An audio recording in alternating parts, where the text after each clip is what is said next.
촘스키에게 배우다.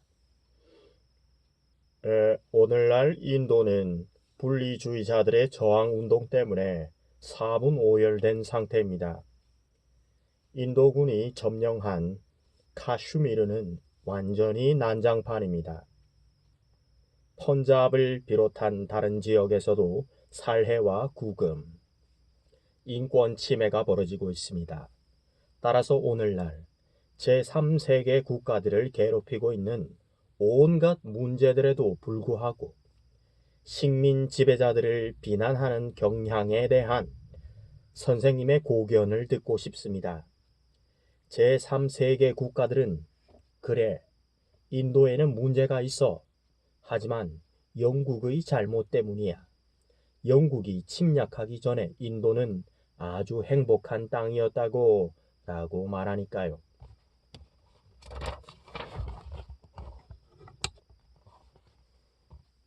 촘스키. 역사적인 재앙에 대한 비난을 평가하기란 어렵습니다. 굶어 죽어가는 사람의 건강에 대한 비난을 평가하는 것과 비슷하다고 생각합니다. 많은 요인이 있습니다. 그런데 그 사람이 고문당했다고 해봅시다. 고문을 당할 때에는 그 영향을 받기 마련입니다. 그런데 고문이 끝난 후 그 사람은 제대로 먹지도 못하면서 방탕한 삶을 살아서 복합적인 이유로 죽었습니다.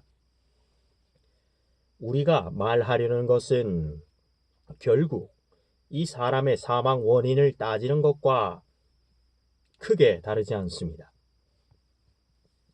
물론 제국주의의 횡포가 재앙이었습니다. 인도를 볼까요? 영국이 벵골에 첫 발을 내딛었을 때까지 인도는 세계에서 가장 부유한 나라 중 하나였습니다. 영국의 상인들이 남겨놓은 글에 따르면 인도는 천국이었습니다. 그곳이 바로 방글라데시이고 캘커타입니다. 그러던 곳이 절망과 한탄의 상징처럼 변해버린 것입니다. 어떤 곳보다 품질이 뛰어난 목화를 생산하던 비옥한 땅이었습니다. 또한 그 시대의 기준에 따르면 첨단 기술까지 보유한 땅이었습니다. 예컨대 나폴레옹 전쟁 동안 영국 제독을 위해 기함들을 건조한 조선소가 있었습니다. 영국 조선소에서 만든 전함들이 아니었습니다. 인도인들이 자체의 기술로 만들어낸 전함들이었습니다. 당신도 약 200년 전에 쓰인 아담 스미스의 글을 읽어보았을 것입니다. 그는 영국이 벵골에 안겨준 가난을 연구했습니다. 그의 주장이 옳다면 영국은 처음에 농업 기반을 파괴하면서 부족한 상태를 기근의 상태로 전락시켰습니다. 인도인에게 농지를 빼앗아 아편을 재배했기 때문입니다. 영국이 중국에 팔 수 있는 유일한 수출품이 아편이었으니까요. 대기근이 벵골을 휩쓴 것은 당연한 결과였습니다.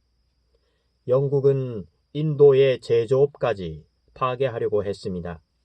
1700년부터 시작해서 영국은 가혹한 관세 규제로 인도의 제조업자들이 영국의 섬유 산업계와 경쟁하는 것을 원천 봉쇄했습니다. 섬유 산업에서 인도가 비교 우위에 있었기 때문에 인도의 섬유 산업을 파괴해야 했던 것입니다. 인도의 섬유 산업이 영국의 섬유 산업에 비해 기술적인 면에서 더 뛰어나지는 않았더라도 충분히 경쟁할 수 있었고 더 좋은 목화를 원료로 더 좋은 섬유를 만들어내고 있었기 때문입니다. 영국의 정책은 성공을 거두었습니다. 인도의 산업 조직은 파괴되었고 인도는 완전히 농업국으로 전락했습니다. 산업혁명이 영국에서 확산되어 가고 있을 때 인도는 가난한 농업국으로 전락해 가고 있었습니다. 경쟁자들이 모두 쓰러지고 영국이 앞서 나가게 되자 영국은 자유무역의 이점을 발견했습니다. 그때가 1846년쯤입니다. 영국 자유주의 역사학자들, 자유무역을 옹호하는 학자들의 글을 읽어보십시오. 그들은 자유무역의 이점을 분명하게 인식하고 있었습니다. 그 시기에 그들은 약속이나 한 듯이 이렇게 말했습니다. 그래, 우리가 인도에 한 짓은 그렇게 자랑스러운 것이 아니다. 하지만 맨체스터 공장들을 살려내려면 다른 도리가 없었다. 우리는 경쟁에서 이겨야만 한다. 라고 말입니다.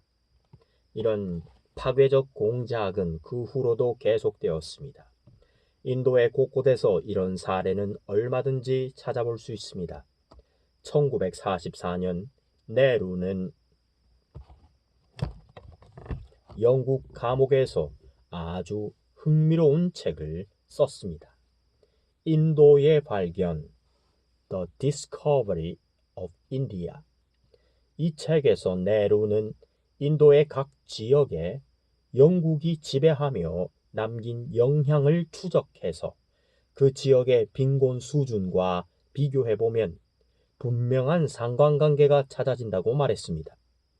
영국의 지배 기간이 긴 지역일수록 더 가난하다는 것입니다. 물론 벵골, 즉 지금의 방글라데시가 가장 처참한 지역입니다. 영국이 가장 먼저 상륙한 땅이었으니까요. 카나다와 북아메리카에서는 이런 현상을 찾아볼 수 없습니다. 원주민을 무참히 살해했으니까요. 정치적으로 옳다는 평론가만이 그렇게 말하는 것은 아닙니다. 건국의 아버지들도 똑같이 말하고 있습니다. 첫 국방장관이던 헨리 녹스 장군도 우리가 원주민에게 한 짓에 비하면 콘키스타도르 16세기에 페루와 멕시코를 정복한 에스파냐 사람들 콘키스타도르가 페루와 멕시코에서 한 짓은 아무것도 아니다 라고 말했습니다. 이렇게 말하며 녹스 장군은 미래의 역사학자들이 원주민의 파괴, 디스트럭션을 들춰내면서 그 행위를 모래색으로 어둡게 묘사할 것이라고 덧붙였습니다.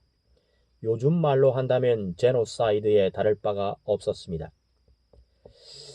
이런 사실은 거의 처음부터 알려졌습니다. 명백한 소명, Manifest Destiny, 영토 확장 정책으로도 번역된다.